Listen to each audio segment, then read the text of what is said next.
안녕하세요. 삶의 깊이를 더하는 지혜와 통찰의 시간입니다. 오늘 우리는 인류 역사상 가장 심오하고 또 가장 많은 오해를 불러일으킨 책, 바로 요한계시록의 문을 열어보고자 합니다. 특히 마지막 때에 관한 예언은 많은 이들에게 두려움의 대상이 되기도 하지만 사실 그 속에는 하나님의 궁극적인 승리와 성도들을 향한 위로의 메시지가 담겨 있습니다. 오늘 이 심오한 말씀을 나누기 전에 잠시 여러분께 부탁의 말씀을 드립니다. 만약 이 영상이 여러분의 마음에 울림을 준다면 구독과 좋아요를 통해 저희의 여정에 동참해 주십시오.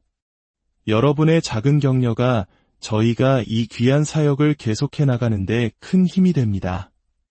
또한 이 말씀을 주변에 공유해 주신다면 그것은 어두운 세상에 빛을 전하는 귀한 통로가 될 것입니다. 이 말씀을 듣는 모든 분들의 가정과 삶 위에 하나님의 크신 은혜와 평강이 넘치시기를 간절히 기도합니다. 자, 이제 요한계시록 6장으로 함께 떠나보겠습니다. 요한계시록은 단순히 기이한 환상들을 나열한 책이 아니라 매우 정교한 시간적 순서를 따르고 있습니다. 한 장부터 3장까지는 이 땅에 존재하는, 즉 지상의 교회를 향한 예수 그리스도의 메시지를 다룹니다.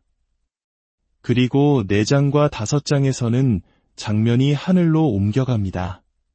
24장로로 상징되는 교회는 이미 하늘에 올라가 있고, 이는 교회가 세상의 마지막 심판이 시작되기 전에 하늘로 들림받는 휴거 사건이 일어났음을 암시합니다. 그리고 마침내 6장에 이르러 무대는 다시 땅으로 돌아옵니다. 바로 인류 역사의 마지막 장, 대환난이라 불리는 시기가 시작되는 순간입니다. 6장에서 우리는 7개의 인으로 봉인된 두루마리를 보게 됩니다. 고대 로마 시대에는 유언장이나 중요한 문서를 밀랍으로 봉인하여 오직 합법적인 상속자만이 그 인을 떼고 내용을 확인할 수 있었습니다. 여기서 이 두루마리는 온 우주에 대한 하나님의 계획과 소유권을 담은 문서와 같습니다. 그리고 그 인을 뗄 자격이 있는 유일한 분, 바로 어린 양 되신 예수 그리스도께서 그 두루마리를 아버지 하나님의 손에서 받으십니다. 이제 그리스도께서 우주의 참된 상속자로서 사탄에게 빼앗겼던 이 세상을 되찾기 위해 그 봉인을 하나씩 떼기 시작하십니다. 그리고 오늘 우리가 주목할 부분은 바로 그 첫 번째 인이 떼어지는 순간입니다. 요한계시록 6장 1절과 2절을 읽어보겠습니다. 내가 봄에 어린 양이 7인 중에 하나를 떼시는데 그때에 내가 들으니 네 생물 중에 하나가 우레소리 같이 말하되 오라 하기로, 이에 내가 보니 흰말이 있는데 그 탄 자가 활을 가졌고 면류관을 받고 나아가서 이기고 또 이기려고 하더라. 첫 번째 인이 떼어지자 천둥 같은 목소리와 함께 흰말 한 마리가 나타납니다. 그리고 그 위에는 활을 들고 면류관을 쓴 자가 앉아 있습니다. 그는 정복하고 또 정복하기 위해 나아갑니다. 많은 사람들이 이 흰말을 탄 자를 예수 그리스도라고 오해하곤 합니다. 하지만 성경을 자세히 살펴보면 이것은 진실이 아님을 알 수 있습니다. 왜냐하면 인을 떼시는 분이 바로 그리스도시기 때문입니다. 그분은 심판의 주체이지 심판의 도구가 아닙니다. 또한 장차 재림하실 예수님은 활이 아닌 날카로운 검을 가지고 오시며 여기서 말하는 스테파노스라는 승리자의 면류관이 아닌 왕의 권위를 상징하는 디아데마라는 왕관을 쓰고 오십니다. 그렇다면 이 흰말을 탄 자의 정체는 무엇일까요? 그는 바로 거짓 평화를 상징하며 그 평화를 가져오는 인물은 바로 적그리스도입니다. 주목할 점은 그가 활은 가졌지만 화살은 없다는 것입니다. 이는 그의 정복이 피비린내 나는 전쟁을 통해서가 아님을 의미합니다. 그는 군사력이 아닌 교묘한 외교술, 달콤한 약속, 그리고 압도적인 정치력으로 세상을 정복합니다. 전 세계는 그에게 자발적으로 면류관, 즉 통치권을 넘겨주게 될 것입니다. 교회가 휴거된 직후 세상은 극심한 혼란에 빠질 것입니다. 그리고 바로 그때 이 정복자는 구세주처럼 등장하여 세계 평화를 약속할 것입니다. 사실 세계 단일 정부를 통한 세계 평화라는 개념은 오늘날 우리에게 매우 익숙합니다.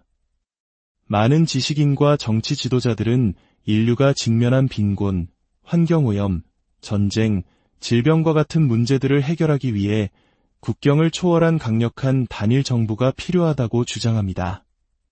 그들은 모든 자산을 공평하게 재분배하고 단일 화폐를 통해 경제를 통제하며 통일된 환경 규제와 세금 제도를 만들고 이민 문제를 없애고 모든 전쟁을 종식시킬 수 있다고 말합니다.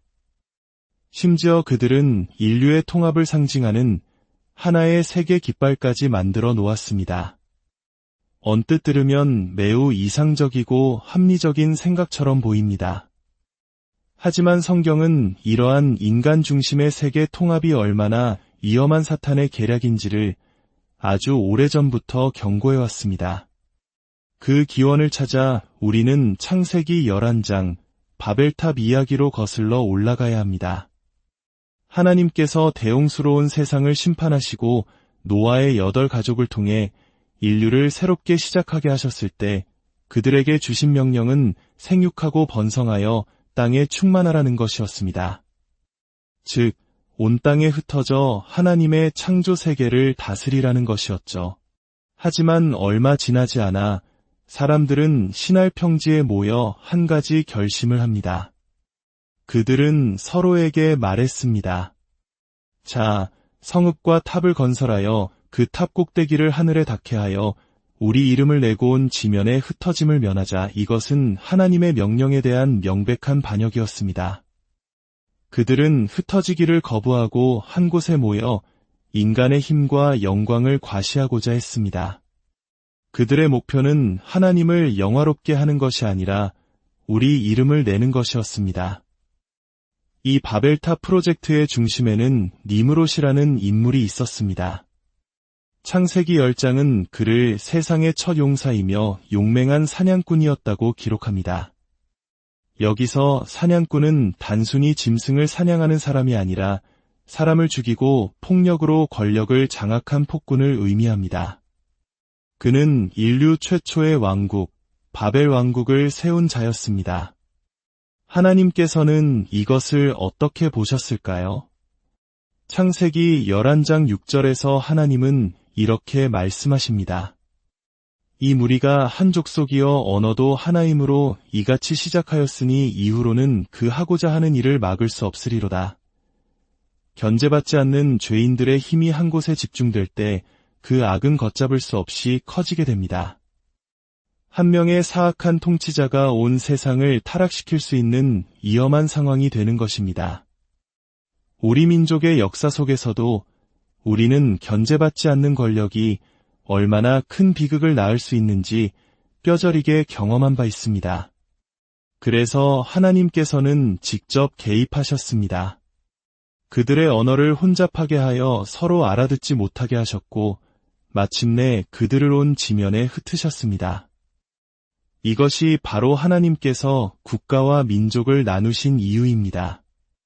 권력을 분산시켜 죄의 확산을 억제하기 위한 하나님의 지혜였던 것입니다. 하지만 이것이 세상의 끝은 아닙니다. 성경은 미래의 진정한 의미의 세계 단일 정부가 세워질 것을 예언합니다. 하지만 그 정부는 인간이 세우는 바벨탑이 아닙니다. 선지자 이사야는 2장에서 이렇게 예언합니다. 말일에 여호와의 전의 산이 모든 산 꼭대기에 굳게 설 것이요 모든 작은 산 위에 뛰어나리니 만방이 그리로 모여들 것이라.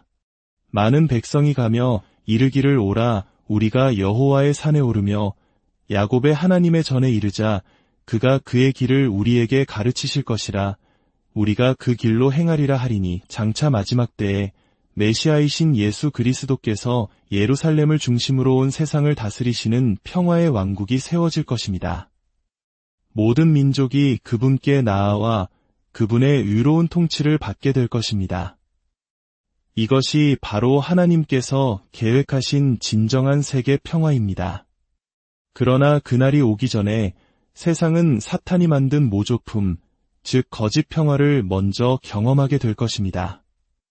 예수님께서도 마태복음 24장에서 제자들이 마지막 때의 징조에 대해 물었을 때 가장 먼저 경고하신 것이 바로 미혹이었습니다.